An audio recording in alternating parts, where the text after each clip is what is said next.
श्री शिवाय नमस्तुभ्यम दोस्तों। आप सभी लोग जानते हैं कि 8 फरवरी 2024 को है मासिक शिवरात्रि। अब दोस्तों ये मासिक शिवरात्रि बहुत ही ज़्यादा बड़ी और ख़ास मासिक शिवरात्रि है। उसका सबसे बड़ा कारण ये है कि ये वसंत मासिक शिवरात्रि है। आप सभी लोग जानते हैं कि इस बार का जो फरवरी महीना है वो 28 दिनों का नहीं बल्कि 29 दिनों का है। और 29 दिनों के इस फरवरी के महीने में वसंत पंचमी भी पड़ रही है। जब भाई इस वसंत पंचमी के महीने में मासिक शिवरात्रि पड़ रही है तो सीधी सी बात है कि इसका महत्व भी बहुत ही ज़्यादा बड़ा होगा और ये बसंत मासिक शिवरात्रि भी कहलाएगी। तो दोस्तों आज इस वीडियो में हम आप लोगों को इस बसंत मासिक शिवरात्रि के दिन किए जाने वाला सबसे बड़ा और विशेष उपाय जो कि पंडित जी ने अपनी कथा में बताया है, इस वाले उपाय को अगर आप लोग कर लेते हैं जो कि 3 दीपक वाला उपाय है, तो दोस्तों आपको भगवान से अपनी मनोकामना भी बोलने की ज़रूरत नहीं है। भगवान अपने आप ही आपकी सारी मनोकामनाएं पूर्ण करेंगे, आपकी दुख और समस्याएं दूर करेंगे। अब दोस्तों बस उपाय को थोड़ा आपको अच्छे से समझना पड़ेगा और करना पड़ेगा। किसको करना है, किस समय करना है, उपाय को कैसे करना है, ये सारी जानकारी आपको इस वीडियो के माध्यम से हम उपाय को में समझा देते हैं।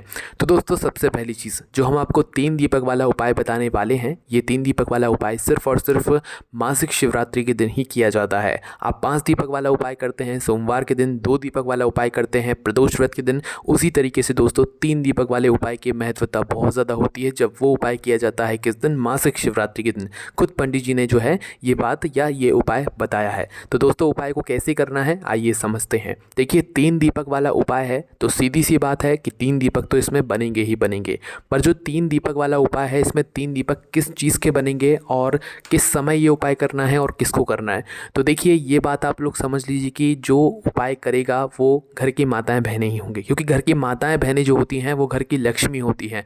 जब घर की लक्ष्मी कोई उपाय करती है तो निश्चित सी बात है भगवान बहुत जल्दी और बहुत आसानी से प्रसन्न हो जाते हैं। ठीक है, तो आपको करना क्या है, सबसे पहली चीज़ हम दीपक का समझ लेते हैं कि आपको इसमें दीपक कौन से लेने हैं। तो देखिए भगवान के जो कार्य होते हैं उसमें वैसे आप 2 तरह के दीपक ले सकते हैं। पहला तो मिट्टी के दीपक, दूसरे आटे के दीपक। देखिए इस उपाय में भी आप लोग ले तो मिट्टी के भी सकते हैं दीपक, पर यहाँ पर आटे के दीपक लेंगे तो ज़्यादा बेहतर होगा, क्योंकि कई सारे लोगों के पास मिट्टी के नए दीपक नहीं होंगे और उपाय में हमें शुद्धता का विशेष रूप से ध्यान रखना पड़ता है। तो भाई अगर आपके पास मिट्टी के नए दीपक हैं तो आप 3 उनका प्रयोग कर सकते हैं, 3 मिट्टी के दीपकों का। और अगर नहीं है तो भाई आप मुख्य रूप से आटे के दीपक बना लीजिएगा, है ना। अब दोस्तों आटे के जो दीपक आप बनाते हैं उसमें भी एक बहुत बड़ी बात है कि जो आटे के दीपक आप लोग बनाते हो उस आटे को गूंदते समय, मतलब उस आटे को गूंदते समय आप लोगों को उस आटे के अंदर कोई भी चीज़ नहीं डालनी चाहिए। अगर आप वो आटा दीपकों के लिए गूंद रहे हो, ठीक है, तो उसके अंदर कुछ चीज़ मत डालना। मात्र आप लोग उस आटे को गूंद कर अपने 3 मीडियम साइज़ के दीपक को तैयार कर लेना, है ना। 3 मीडियम साइज़ के दीपकों को तैयार करने के बाद आपको करना क्या है। अब देखो यहाँ पर बहुत ज़रूरी बात आती है कि 3 दीपक तो हमने तैयार कर लिया, अब इनके अंदर बाती कौन सी रखाएगी। तो देखो हमने आपको पहले भी बताया है कि भगवान शिव जी के कार्यों में हमेशा गोल बाती का ही प्रयोग किया जाता है। तो भाई गोल बाती का प्रयोग भी किया जाता है, पर इसी के साथ में दोस्तों हम ये बात भी आपको समझा रहे हैं कि गोल बाती जो आप अपने हाथों से बनाओगे ना उसका फल आपको बहुत बड़ा होकर मिलता है। कई सारे लोग बनी बनाई बत्ती भी लाते हैं, कई सारे लोग हाथों से भी बनाते हैं। तो ज़्यादा जो बेहतर होता है वो हाथों से बनाई हुई बत्तियों का होता है, क्योंकि रुई आपके घर में होती है या नहीं भी होती है तो भी आप ला सकते हैं। फिर उस रुई से आप अपने हिसाब से अपनी मेहनत से अपने हाथों से उस रुई को बनाते हैं तो भी भगवान निश्चित सी बात है कि आपसे प्रसन्न बहुत जल्दी होते हैं, है ना। तो आपके पास अगर रुई रखी हुई है तो भी अपने हाथों से 3 गोल बत्ती बना लें, और अगर नहीं है भाई पहले से बनी बनाई रखी हुई हैं तो भाई आप वो ले लें। आप बाज़ार की लाए हैं तो भाई वो भी ले सकते हैं, पर मुख्य रूप से आपको अपनी बत्ती घर की बत्ती बनानी चाहिए, है ना। तो कितनी बत्ती बनानी है, 3 गोल बत्ती बनानी है ना। तो 3 गोल बत्ती जैसी आप लोगों की बन जाए, जैसे आपसे बनती है वैसे बना सकते हो, कोई ऐसे जमाने की यहाँ पर ज़रूरत नहीं है ना। तो 3 बत्ती आपकी यहाँ पर बन गई, 3 दीपक हैं हमारे पास, 3 बत्तियाँ भी हैं गोल बत्ती। अब तो दोस्तों एक एक दीपक के अंदर एक एक गोल बत्ती आप लोग रख दो, है ना। तीनों दीपकों के अंदर एक एक गोल बत्ती रखा जाएगी। अब जैसे आप लोग ये गोल बत्ती रख देते हो तो दोस्तों इसके बाद में इन तीनों दीपकों को आपको किसी भी एक प्लेट में या पूजन वाली थाली में रख लेना है, क्योंकि 3 दीपकों को आप एक साथ तो हाथों में पकड़ नहीं सकते हो। तो इसीलिए पहले ही आप लोग क्या कर लो कि 3 जो दीपक है इन तीनों दीपकों को एक प्लेट या थाली में रख लो, है ना। रखने के बाद दोस्तों अभी क्या करना है, तो देखो बहुत ज़रूरी चीज़ है कि इन दीपकों के अंदर हमने गोलबाती रखी है, पर इसके अंदर हम डालेंगे क्या, किस चीज़ से ये दीपक जलेंगे। तो यहाँ पर हम आपको बता दें, इस उपाय में विशेष रूप से आपको शुद्ध देसी गाय का घी प्रयोग करना है। अब शुद्ध देसी गाय का घी हमने क्यों बोला, कई सारे लोग घी को समझकर वो बाज़ार वाला घी भी उपयोग कर लेंगे। तो दोस्तों हम आपको बता दें, बाज़ार वाले घी में बहुत मिलावट होती है और भगवान शिव जी के उपायों में या कार्यों में अगर आप मिलावटी चीज़ों का प्रयोग करते हो तो भाई उस चीज़ का, उस पूजा का या उस उपाय का फल आपको नहीं मिल पाता है, पूर्ण रूप से नहीं मिल पाता है, क्योंकि भगवान शिव जी के कार्यों में शुद्धता का विशेष रूप से ध्यान रखना चाहिए। तो इसीलिए दोस्तों अपने पूजन कार्यों के लिए या भगवान शिव जी के उपायों को करने के लिए हमेशा थोड़ा सा शुद्ध देसी गाय का घी अपने घर में ज़रूर रखा करो। इससे होता क्या है कि भाई जब भी हमें उपाय करना होता है तो हम उसमें से ले लेते हैं, पर अगर आप इसी जगह पर बाजार के मिलावटी घी का प्रयोग करते हैं तो भाई उपाय उतने अच्छे तरीके से काम नहीं करता है। तो इसीलिए थोड़ा सा ढूंढ कर थोड़ा सा जो है शुद्ध देसी गाय का घी अपने पास रखा करो हमेशा, है ना, ताकि काम आ सके वो। तो भाई आप लोगों को क्या करना है, शुद्ध देसी गाय का घी इन तीनों दीपकों के अंदर डाल लेना है। क्या इसके अलावा और कोई से नहीं डाल सकते? तो देखिए कोशिश आपको यही करना है कि आप शुद्ध देसी गाय का घी डालें, उपाय का अगर आपको पूर्ण रूप से फल चाहिए। तो आप लोगों ने तीनों दीपकों के अंदर शुद्ध देसी गाय का घी डाल लिया। अब घी डालने के बाद दोस्तों ये 3 दीपक हमारे तैयार हो जाते हैं ना। अब तैयार हो जाने के बाद दोस्तों देखो, पहली कोशिश तो आपकी यही होनी चाहिए कि माताएं बहनें ये वाला उपाय करें, पर किसी कारणवश अगर माताएं बहनें ये वाला उपाय ना कर पा रही हो तो घर का जो बड़ा व्यक्ति है वह भी इस उपाय को कर सकता है ना। तो इस बात का भी आप लोगों को ध्यान रखना है। अब किस समय करना है, तो देखिए ये बात आप सभी लोग जानते होंगे कि जो दीपक होते हैं वो ज़्यादातर रात्रि में प्रदोष काल में ही जलाए जाते हैं, या तो प्रदोष काल में जलाए जाते हैं या रात्रि के समय जलाए जाते हैं। तो आपको इस उपाय को निश्चित सी बात है कि प्रदोष काल में करना है या रात्रि के समय करना है ना। किस समय से किस समय के बीच में करना है वो भी हम आपको बताते हैं। देखिए प्रदोष काल का एक समय होता है लगभग शाम के 6 बजे से लेकर 7 बजे के बीच का, है ना। तो शाम के 6 बजे से लेकर 7 बजे के बीच में आप इस उपाय को कभी भी कर सकते हो। पर कई सारे लोग नौकरी के लिए जाते हैं, ड्यूटी पर जाते हैं, तो भाई वो आने में लेट हो जाते हैं। तो उनके लिए भी दोस्तों अगर आप 6 बजे से लेकर 7 बजे के बीच में उपाय ना भी कर पाओ तो भाई 7:30 तक भी आप इस उपाय कर सकते हो, और लास्ट 8 बजे तक भी आप लोग ये उपाय कर सकते हो। पर 8 बजे से पहले पहले याद से कर लेना, ठीक है, इससे ज़्यादा लेट नहीं होना चाहिए, है ना।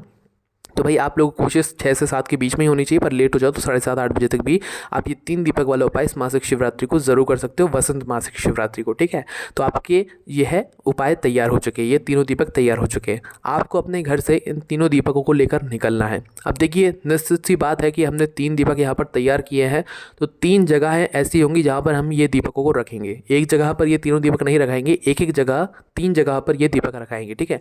अब वो 3 जगहें कौन कौन सी हैं वो भी हम लोग यहाँ पर समझ लेते हैं। देखिए आप अपने घर से इन दीपकों को, तीनों दीपकों को साथ में लेकर तो निकलेंगे, पर इस बात को भी ध्यान रखना कि जब भी हम कोई दीपक कहीं पर भी रखते हैं तो उस दीपक के नीचे या तो हम कुछ चावल के दाने रखें या कुछ फूल की पंखुड़ियाँ रखें, क्योंकि अगर हम सीधा सीधा दीपक नीचे रख देंगे तो उस मतलब दीपक का फल हमें मिलेगा नहीं पूर्ण रूप से। तो इसलिए हमेशा कोशिश किया करो कि जब भी दीपक लगाने जाओ या 3 दीपक वाला उपाय करो तो भाई अपने साथ में कुछ चावल के दाने रख लो या तो कुछ फूल की पंखुड़ियाँ रख लो। जहाँ जहाँ भी ये दीपक रखो पहले वहाँ पर कुछ चावल के दाने रखो, या ना भी हो तो भाई थोड़ी सी फूल की पंखुड़ियाँ रखो, फिर उन फूलों की पंखुड़ियाँ उन चावल के दानों के ऊपर अपना ये दीपक रखो, है ना। ये बात आप लोग ध्यान रखना। इसी के साथ में दोस्तों एक बात का और विशेष रूप से आपको ध्यान रखना है कि अपने घर से अपनी माचिस लेकर जाना, क्योंकि कई सारे लोग क्या करते हैं कि भाई 3 दीपक वाला उपाय तो करते हैं और अपने घर से तैयार करके भी लेकर जाते हैं, पर माचिस तो लेकर ही नहीं जाते। वो क्या करते हैं भाई मंदिर पहुंचते हैं या किसी भी जगह पहुंचते हैं और वहां पर किसी और से माचिस लेकर अपने दिए को जला लेते हैं और अपने उपाय को पूरा करते हैं। तो यहाँ पर उन लोगों के लिए हम बता दें कि भाई जो व्यक्ति ऐसा करते हैं ना, उनको उनके उपाय का जो फल रहता है उसका कुछ भाग उस व्यक्ति को चला जाता है जिस व्यक्ति से आपने किसी भी प्रकार के अपने उपाय को करने में मदद ली हो। जैसे आपने किसी से माचिस ले लिए तो भाई उस माचिस वाले व्यक्ति को भी आपके उपाय को करने का फल मिल जाएगा। इसीलिए अगर आप लोग चाहते हैं कि भाई आपके उपाय का पूर्ण फल आपको ही मिले तो इसके लिए आपको मात्र ये करना होगा कि अपने घर से ही अपने उपाय को करने की पूरी सामग्री आप लोगों को लेकर जाना है, ठीक है। जो माचिस है वो आपको अपने घर से ही लेकर जाना है, इस बात का ध्यान रखना, ठीक है। तो यहाँ पर आपके 3 दीपक तैयार, आपने सारी तैयारियां कर ली हैं। अब इन दीपकों को लेकर सबसे पहला जो स्थान है वो कहाँ पर है, कहाँ पर आप लोगों को लेकर जाना है। जैसे जैसे हम बता रहे हैं वैसे वैसे लाइन से ही आप लोगों को 3 दीपकों को एक के बाद एक करके रखना है ना। तो सबसे पहला जो स्थान है पहले दीपक को रखने का वो है दोस्तों बेलपत्री का पेड़। अब बेलपत्री का पेड़ भगवान शिव जी का प्रतीक होता है, जहाँ जहाँ पर भगवान शिव जी की बहुत मान्यता होती है। शिव जी, माता पार्वती जी, माता लक्ष्मी जी का एक वो जगह भी होती है। तो भाई आप लोगों को सबसे पहले वाला दीपक लेकर कहाँ पर जाना है, जो बेलपत्री का पेड़ है उसके नीचे जाना है। अब जो बेलपत्री का पेड़ है वो भी बड़ा होना चाहिए, ऐसा ना हो कि पौधे के नीचे आप पहुँच जाएं और वहाँ पर जाकर ये उपाय करें। नहीं, आपसे भी बड़ा जो है वो पेड़ होना चाहिए बेलपत्री का, और बड़े वाले पेड़ के नीचे ही बैठकर आप लोगों को ये वाला उपाय करना है। ठीक है, तो शाम के समय या रात के समय जब आप इस उपाय करने के लिए पहुँचो तो पहले नंबर बेलपत्री के पेड़ के नीचे पहुँचना। बेलपत्री के पेड़ के नीचे जैसे ही पहुँचते हो तो भाई अपना पहला जो दीपक है वो अपनी प्लेट के अंदर ही जला लेना। ठीक है, उठाकर नहीं जलाना है, पहले अपना दीपक जला लेना, सिर्फ एक दीपक जलाना, बाकी दो मत जलाना अभी, है ना। और घर से इन दीपक को जलाकर नहीं लेकर जाना है, जहाँ पर जलाना है वहीं पर जाकर जलाना है ना। तो भाई पहला दीपक अपना जला लेना। पहला दीपक जलाने के बाद दोस्तों क्या करना है आप लोगों को कि इस दीपक से आप चाहे तो भगवान की आरती उतार सकते हैं। शिव जी, माता पार्वती जी, माता लक्ष्मी जी का नाम लेते हुए इस पहले वाले दीपक को आपको बेलपत्री के पेड़ के नीचे रख देना है। जैसे ही पहले नंबर का ये दीपक बेलपत्री के पेड़ के नीचे आप लोग रख देते हो, उसके बाद भगवान शिव जी से, माता पार्वती जी से, माता लक्ष्मी जी से झोली फैलाकर आपको प्रार्थना करना है। ठीक है, आपके घर में अगर धन की कमी हो रही है तो भाई धन के लिए माता लक्ष्मी जी से प्रार्थना करना है। कोई दुख और समस्या आ रही है, कोई संकट आ रहा है तो भाई उसके लिए प्रार्थना करना है। और अगर कुछ ना भी बोलना चाहो ना तो भी आपकी जो सबसे बड़ी परेशानी होगी वो दूर हो जाएगी इस उपाय को करने से, अगर आप मनोकामना नहीं भी बोलते। ठीक है, तो भाई पहले वाले दीपक को बेलपत्री के पेड़ के नीचे लगाने के बाद अपनी मनोकामना जो भी हो, जो भी दुख और समस्या हो, संकट हो, धन से जुड़ी हुई समस्या हो, वो बोल देना। कोई एक मनोकामना बोलना, बस इस बात का ध्यान रखना है ना। तो मनोकामना बोलकर झोली फैलाकर भगवान से प्रार्थना कर उनको धो देकर वहाँ से उठ जाना। ठीक है, तो पहला दीपक हमने बेलपत्री के पेड़ के नीचे लगा दिया है। अब बात करते हैं दूसरे नंबर के दीपक की। तो जो दूसरे नंबर का दीपक है वो आप बेलपत्री के पेड़ के नीचे पहले दीपक लगाने के बाद दूसरे नंबर पे जाओगे आप लोग किसी भी शिव जी के मंदिर में।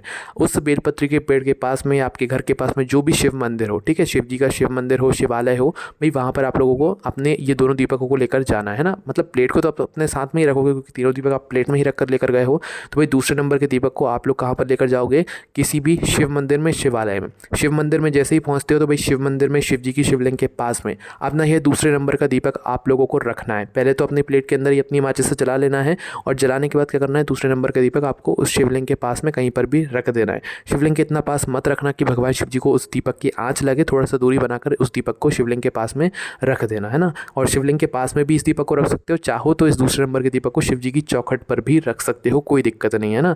और यहाँ पर दीपक रखने के बाद भी झोली फैलाकर भगवान से प्रार्थना करके, भगवान शिव जी, माता पार्वती जी, माता लक्ष्मी जी का नाम लेकर उनसे प्रार्थना करके धो देकर अपने घर पर मतलब बाहर निकल जाना वहाँ से, है ना। अब आपके दो दीपक लग चुके हैं, अब आपका बचा हुआ तीसरा और आखिरी दीपक। अब इस तीसरे और आखिरी दीपक का आपको क्या करना है, तो जो तीसरे नंबर का दीपक है ये आप लोग कहाँ पर लेकर जाओगे, ये लेकर जाओगे आप लोग आंवले के पेड़ के नीचे। उस शिव मंदिर के पास में, शिवालय के पास में जो भी आंवले का पेड़ हो, या आपके घर के पास में जो भी आंवले का पेड़ हो, वहाँ पर आप लोगों को लेकर जाना है। और ये आंवले का पेड़ भी बड़ा होना चाहिए, छोटा नहीं होना चाहिए, है ना। तो भाई आंवले के पेड़ के नीचे पहुँचना, वहाँ पर पहुँच कर बैठ जाना, और बैठने के बाद अपने तीसरे नंबर का दीपक जलाना अपनी माचिस से। और दीपक जलाने के बाद उस आंवले के पेड़ के नीचे भी इस दीपक को रख देना। भगवान शिव जी, माता पार्वती जी, माता लक्ष्मी जी से प्रार्थना करते हुए, उनसे आशीर्वाद देते हुए झोली फैलाकर उनसे प्रार्थना कर लेना और उनको धो दे लेना। और आपकी जो भी मनोकामना हो, जिस मनोकामना के लिए आप ये वाला उपाय कर रहे हो, अपनी वह मनोकामना बोल देना। और अगर नहीं बोल रहे हो तो मात्र झोली फैलाकर प्रार्थना कर लेना। अपनी एक ही मनोकामना मतलब के लिए आप लोग ये उपाय करना, जो मनोकामना आपने बेलपत्री के पेड़ के नीचे बैठकर बोली है वही मनोकामना आप शिव मंदिर में भी बोलना, वही मनोकामना आंवले के पेड़ के नीचे भी बोलना। अलग अलग मनोकामना मत बोलना, वरना फिर उपाय कैसे काम करेगा, है ना। इसीलिए इस बात का ध्यान रखना। तो अपनी मनोकामना बोल देना और भगवान से झोली फैलाकर प्रार्थना कर लेना। आपकी जो भी मनोकामना होगी दोस्तों वो 3 महीने के अंदर इस उपाय को करने के बाद पूर्ण हो जाएगी। और 3 महीने भी बहुत ज़्यादा हो जाते हैं, तो कुछ ही समय के अंदर आपकी मनोकामना पूर्ण हो जाएगी। तो दोस्तों आप लोगों के पास एक बहुत अच्छा मौका है इस बसंत मासिक शिवरात्रि के दिन इस 3 दीपक वाले उपाय को करने का। आप इस मौके को अपने हाथ से मत जाने देना। साथ ही में हमारे व्हाट्सएप चैनल की लिंक डिस्क्रिप्शन में है, आप वहां से हमारे चैनल को ज्वाइन कर सकते हो। साथ ही में दोस्तों हमारी वेबसाइट भोलेनाथभक्ति.com पर जाकर भी आप इस तरीके के सारे उपायों को पढ़ सकते हो। कोई भी दिक्कत समस्या आती है इस उपाय को करने में, समझने में, तो आप हमसे कमेंट करके पूछ सकते हो।